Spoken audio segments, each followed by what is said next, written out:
حضرت علی کا دور ہے تو آپ کی زرہ گم ہو گئی. کوفے کے اندر آپ تشریف فرما تھے تو ایک دن آپ گزر رہے تھے تو ایک یہودی زرہ دکان پہ بیچ رہا تھا. تو آپ نے اپنی زرہ پہچان لی اور قریب جا کے کہا کہ یہ زرہ تو میری ہے. وہ یہودی کہتا ہے کہ یہ زرہ میری ہے. آپ نے کہا نہیں، یہ زرہ میری ہے، نہ میں نے کسی کو بیچی ہے، نہ میں نے کسی کو تحفہ دی ہے، تیرے پاس کیسے پہنچی؟ جب معاملہ تکرار کو بڑھا تو آپ نے کہا کہ چلو قاضی صاحب کے پاس چلتے ہیں.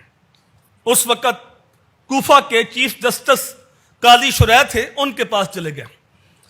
جا کے مولا کائنات نے بھی اپنی بات سنائی اور یہودی نے بھی اپنی بات سنائی. تو قاضی صاحب کہنے لگے شریعت کا ضابطہ یہ ہے کہ جو دعویٰ کرتا ہے وہ گواہ لائے اور جو انکار کرتا ہے وہ قسم دے. آپ دعویٰ کر رہے ہیں کہ یہ زرہ میری ہے، آپ 2 گواہ پیش کریں.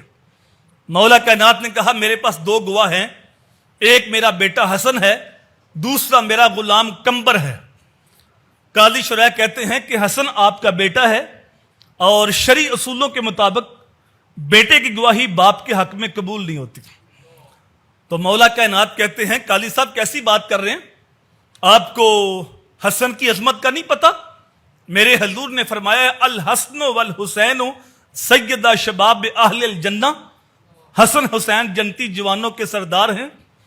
قاضی صاحب نے کہا آپ کی عظمت میں کوئی کلام نہیں، بے شک آپ جنت کے جوانوں کے سردار ہیں، میں آپ کی عظمت کو تسلیم کرتا ہوں. چونکہ وہ آپ کا نسبی بیٹا ہے تو بیٹے کی گواہی باپ کے حق میں شرعاً قابل قبول نہیں. تو مولا کائنات نے کہا کہ ان کے علاوہ میرے پاس کوئی اور گواہ نہیں. تو قاضی شریح نے کہا کہ یہ زرہ میں آپ کو نہیں دے سکتا، اصول کے مطابق عدل کے مطابق یہ زرہ میں یہودی کو دوں گا. تو مولا علی نے کہا کوئی بات نہیں، آپ نے اصولوں کے مطابق فیصلہ کیا، مجھے منظور ہے.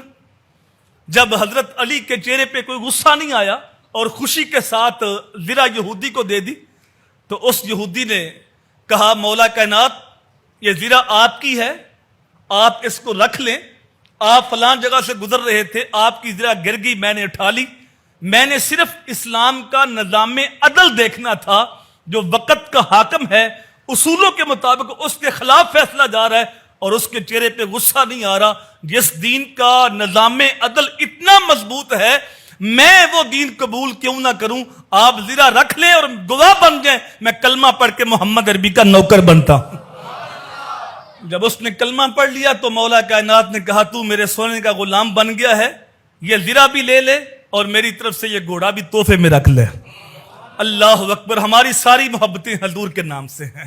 محمد کی وساطت سے محبت تیری میری ہے، محبت اصل میں ہے ان کی، نہ تیری ہے نہ میری ہے.